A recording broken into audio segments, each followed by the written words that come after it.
하나님의 말씀 잠언서 13장 말씀입니다. 지혜로운 아들은 아비의 훈계를 들으나 교만한 자는 꾸지람을 즐겨 듣지 아니하느니라. 지혜로운 아들은 그 아비의 훈계를 듣고 순종함으로써 더욱 지혜로워진다는 말씀이고요. 교만한 자는 하나님 말씀, 그 아비의 말을 듣지 않는다는 것입니다. 견책을 배격할 뿐만이 아니라 오히려 그것을 조롱하고 멸시하면서 궁극적으로 자기 파멸에 빠지고 만다는 것입니다. 그래서 아비의 훈계가 바로 하나님 말씀이죠. 말씀을 듣지 않는 자는 결국은 파멸에 이른다는 것이고요. 사람은 입의 열매로 인하여 복록을 누리거니와 마음에 개사한 자는 강포를 당하느니라. 입의 열매가 중요하다는 것이죠. 자신의 말에 따라서 결과적 보응이 바로 자신에게 돌아온다는 사실을 말씀하는 것이고요. 입을 지키는 자는 그 생명을 보존하나 입술을 크게 벌리는 자에게는 멸망이 오느니라.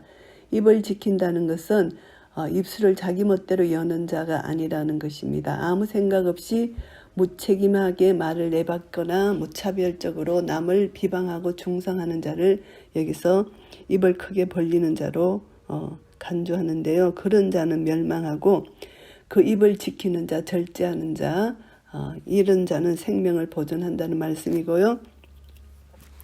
게으른 자는 마음으로 원하여도 얻지 못하나 부지런한 자의 마음은 풍족함을 얻느니라.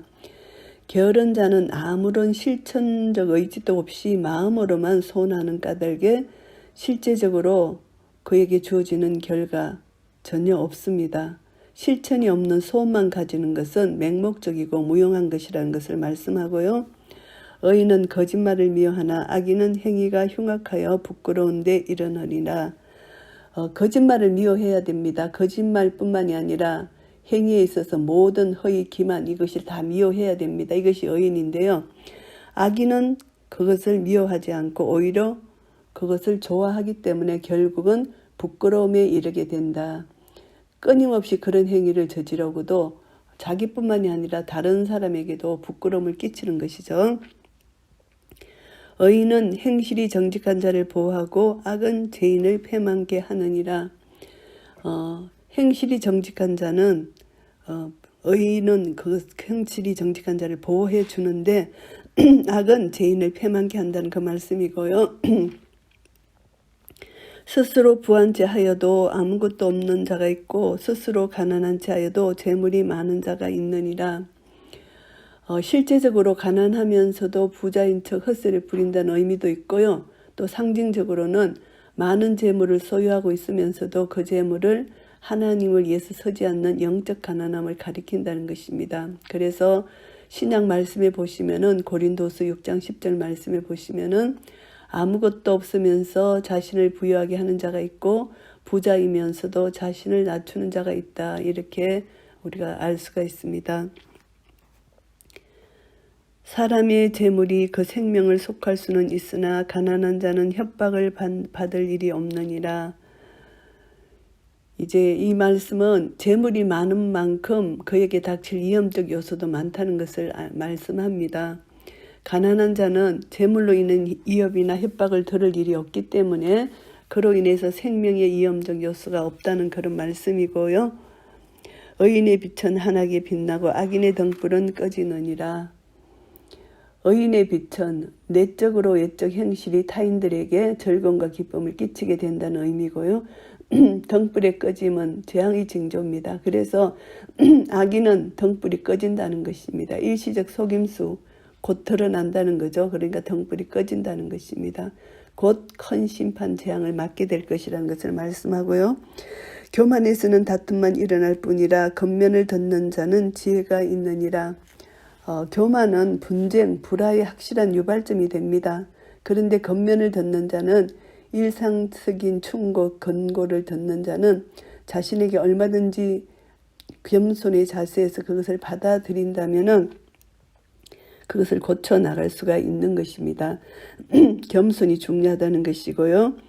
망령되이 얻은 재물은 주룩하고 손으로 모은 것은 늘어가느니라. 망령되이 얻은 재물은 부정하고 불법적인 수단으로 취득한 재물입니다. 그래서 이런 것은 최선의 노력 없이 허위와 속임수로 쉽게 얻은 재물이기 때문에 그것은 쉽게 허비될 수밖에 없고 없어진다. 이 말씀을 하고요. 손으로 모은 것, 부지런히 자신의 소임을 다하면서 꾸준하게 얻어지는 재물의 축적을 여기서 말씀하고요. 소망이 더디 이루게 되면 그것이 마음을 상하게 하나니 소원이 이루는 것은 곧 생명나무니라. 간절하게 바라고 있는데 성취가 늦어지면은 마음이 허탈감, 무력감, 분노의 감정으로 병들게 된다는 의미입니다. 약속만 하고 기다리게 하는 자보다 즉시 도움을 시작하는 자가 더 낫다는 것으로 알 수 있습니다. 그래서 소원이 이루는 것은 생명나무다. 소원의 성취는 영적 육적 삶의 생기를 북돋워 준다는 그런 의미가 되고요. 말씀을 멸시하는 자는 패망을 이루고 계명을 두려워하는 자는 상을 얻느니라. 결국 하나님 말씀을 배격하고 조롱하는 자는 그 말씀을 지켜야 될 의무를 상실한 자이기 때문에 궁극적으로는 영적 육적 부패하게 되고 전인격적 파탄을 맞이하게 되지만 계명을 두려워하는 자는 하나님 말씀을 경외하고 순종하는 자는 궁극적으로 상급을 받게 된다는 말씀이고요. 지혜 있는 자의 교훈은 생명의 샘이라 사람으로 사망의 거물을 벗어나게 하느니라. 생명샘, 지혜의 교훈을 수용한 자는 그 지혜로 말미암아 생명샘이 흐르는데 그렇지 않는 자는 사망의 올무에 빠질 수밖에 없다. 그래서 지혜 있는 자는 사망의 올무를 미리 예견하고 그것을 피할 수 있는 그런 지혜까지 주어지는데 그렇지 않는 자는 거기서 사망의 그물에 빠질 수밖에 없다는 것이죠. 지혜가 없는 자는 선한 지혜는 은혜를 베푸나 객사한 자의 길은 험하니라. 선한 지혜는 모든 상황에 있어서 합리적이고 타당한 사고 그리고 처신을 합니다. 그래서 사람들에게 좋은 영향을 끼치게 됩니다.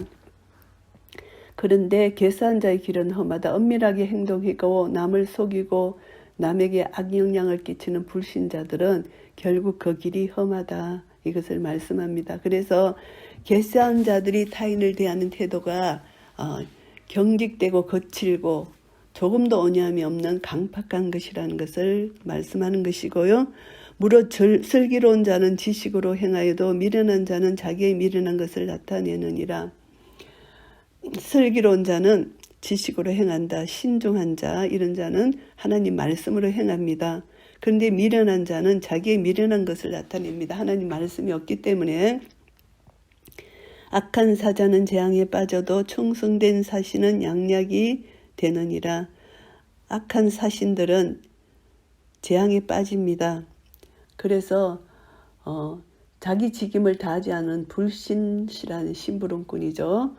결국은 이제 일시적으로 자신의 이기적 탐욕, 육적 안위를 누릴지 몰라도 궁극적으로는 모든 죄가 드러나게 되고 그로 인해서 엄중한 형벌을 받게 된다는 것입니다.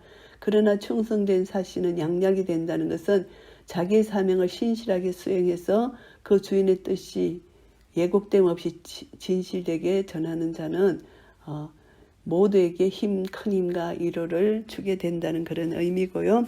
훈계를 저버리는 자에게는 궁핍과 수욕이 이르거니와 경계를 지키는 자는 존령을 얻느니라.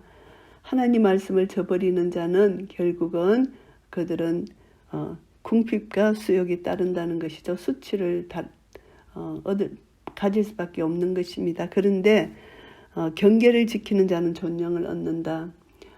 다른 사람의 충고에 세심하게 주의를 기울이는 자, 이것이 경계를 지키는 자입니다. 이런 자는 지혜로운 자고 겸손을 겸비한 이런 자이기 때문에 결국 하나님과 사람 앞에 존귀와 영광을 얻게 된다는 것이고요. 소원을 성취하면 마음에 달아도 미련한 자는 악에서 떠나기를 싫어하느니라. 소원을 성취한다는 것은 모든 사람에게 있어서 소원 성취는 즐거운 것입니다.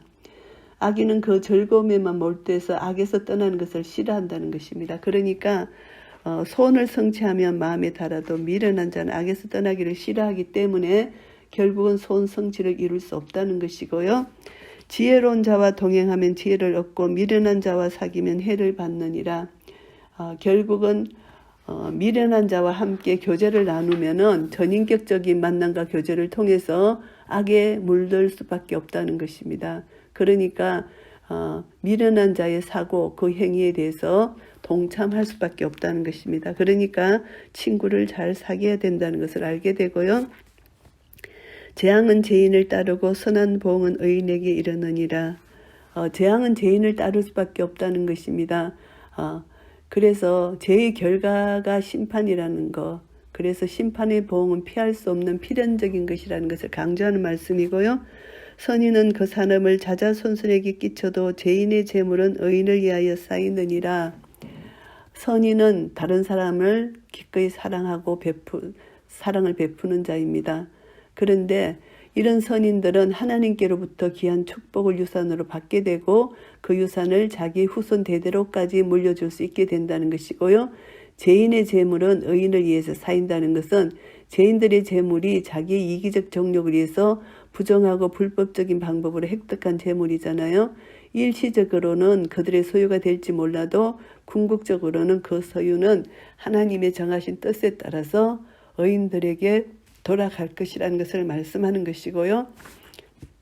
가난한 자는 밭을 경작함으로 양식이 많아지거늘 혹 불의로 인하여 가산을 탕폐하는 자가 있느니라. 가난한 자는 많은 노력과 땀이 있는 행위를 여기서 나타내는데 그 노력으로 땅을 일구는 가난한 자는 가장 합당하고 정당한 방법으로 자신의 소유를 늘려가는 의로운 사람이라는 것입니다. 비록 가난하지만 하나님이 제시하신 방법대로 수고한 자는 그 소산의 풍성함을 축복으로 받게 되지만 그 소산은 자신의 수고대로 얻은 가치 있는 것이라는 것이고요. 그러나 하반절에 보면은 불의로 인하여 가산을 탕폐한 자가 있다는 것은 그가 부자일지라도 도덕적 종교적 폐역에 빠질 때 그 재산은 쉽게 사라지고 말 것이라는 그 말씀이고요. 처달을 참아 못하는 자는 그 자식을 미워함이라. 자식을 사랑하는 자는 근신이 징계하느니라. 처달은 매 막대기 처벌입니다. 징계의 수단인데요. 자기 자녀가 사랑스럽다는 이유로 이게 징계를 하지 않으면 안 된다. 오히려 사랑한다는 것으로 그 자녀를 징계해야 된다는 것입니다. 그래야만 죄에 대해서 마비가 되지 않는 것이죠. 죄에 대해서 양심이 마비가 되면 안 된다는 것입니다. 결국은 그 사람은 파탄, 파멸을 가져올 수밖에 없다는 것입니다. 그러니까 진정한 자녀 사랑의 방법은 초달을 해야 된다. 징계를 해야 된다. 그래서 건실히 징계하는 부모는 자식을 사랑하는 부모이고 어릴 적부터 징계를 받은 아이는 자녀가 그때는 징계를 받을 때는 아픔이지만 잘 자라갈 수 있다는 것입니다. 그래서 자식을 사랑하는 자는 건실히 징계해야 된다는 것이고요.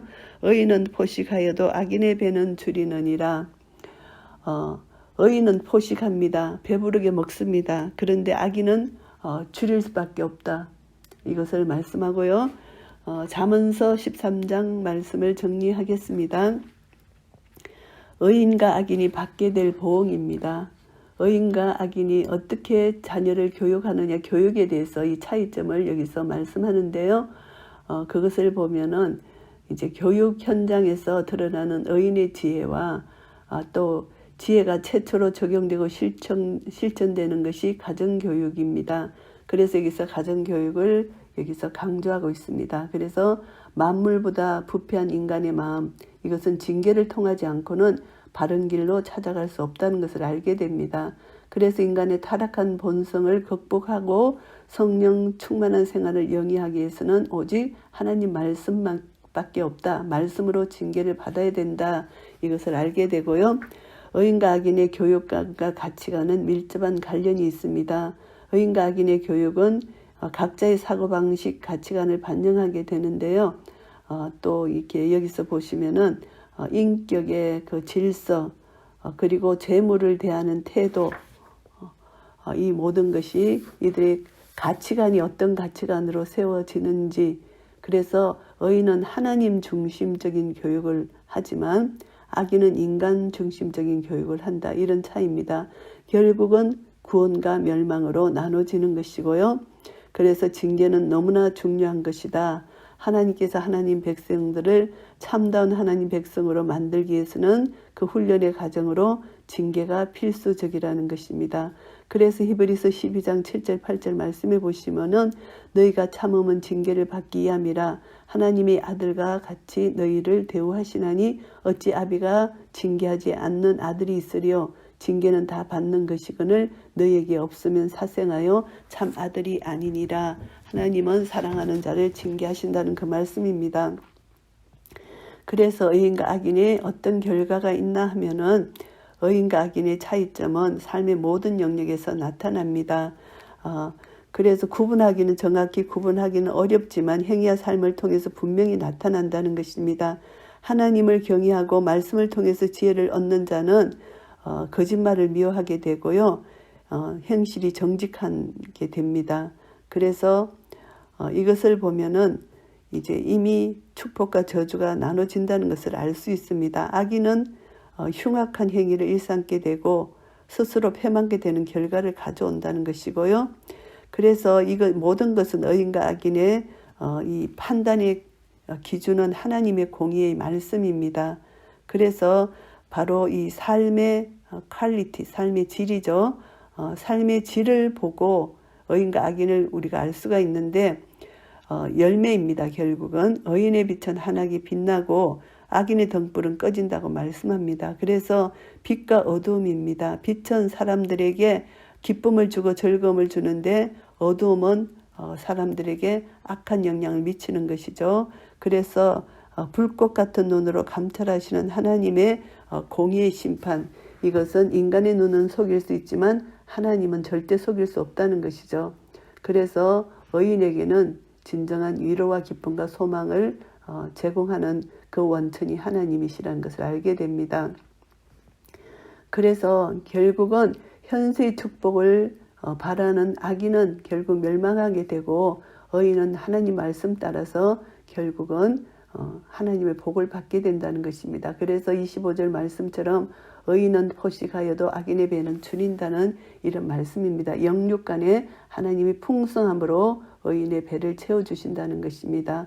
의인은 하나님의 법을 사랑하고 준행하지만 악인은 인간의 욕심에 따라서 생활하기 때문에 결국 멸망한다는 것이죠.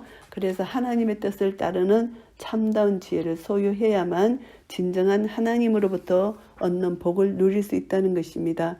그래서 의인은 말과 행위에 거짓이 없어야 되고 헛된 재물을 의지하지 말아야 되고 그렇게 될 때 하나님은 의인의 빛을 영원히 비춰주시는 하나님의 빛이 나타난다는 것이고요. 하나님은 의인을 반드시 징계를 하십니다. 이 징계는 하나님이 사랑하신다는 징표입니다. 그래서 징계를 통해서 회개할 수 있고 그래서 부모들도 자식을 교육할 때 반드시 징계의 회초리를 들으라. 징계를 하는 것이 하나님의 자녀의 증거라는 것을 다시 한번 깨닫게 되고요. 그래서 사랑하는 자식마다 하나님이 채찍질하시고 징계하신다는 것을 우리는 꼭 기억해야 된다는 것입니다. 하나님은 탕자를 맞는 하나님의 기쁨, 이것을 우리가 알 수 있습니다. 그래서 탕자가 회개하고 돌아올 때 아버지 하나님 기뻐하시는 것처럼 우리는 자식을 징계하고 하나님 말씀으로 훈계해야 된다는 것이 중요하다는 것을 다시 깨닫고요.